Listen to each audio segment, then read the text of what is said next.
একটা মাছ দিয়েও পরিবারের সবার জন্য কিভাবে ভর্তা বানাবেন তো চলেন সেটাই দেখি। আসসালামু আলাইকুম, কেমন আছেন সবাই? তো প্রথমেই বড় একটা রসুন নিছি আমি আর ৪টা পেঁয়াজ নিছি। কারণ ভর্তার রাজাই তো রসুন পেঁয়াজ, তাই তো আগেই সেটা কেটে নিলাম। তারপর হচ্ছে মাঝারি সাইজের একটা আলু দিছি। আর এই তো একটা মাছ ছিল রেখে দিছিলাম আমি ভর্তা করার জন্যই। তো এখন সবগুলা কাটা শেষ, ধুয়ে নিলাম। তারপর এর মধ্যে দিব হলুদ, লবণ, তেল আর হচ্ছে পানি দিয়ে রান্না করতে দিব।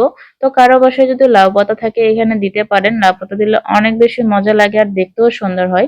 তো আমার বাসায় নাই, কি করব, যা আছে তাই দিয়ে কাজ সেরে নিলাম। তো এই তো এভাবে শুকনা শুকনা করে ভেজে নিলাম। আর এখন শুকনা মরিচটা ভেজে নিব, তার মধ্যে হচ্ছে সাদা জিরা আর একটু কালো জিরা দিয়ে ভেজে নেব। নেওয়ার পর এখন বেটে নিব। তো বাসায় যখন মানে বাড়িতে যখন হচ্ছে আমার আম্মু ভর্তা করতো তখন এভাবে কাটা ভেজে আমাকে দিত। মানে আমার ওইটা খাইতে এত বেশি মজা লাগতো কি বলবো। তো যাই হোক, এখন বেটে নিব। তার সরিষার তেল দিব, কারণ ভর্তা তো সরিষার তেল ছাড়া অসম্পূর্ণ।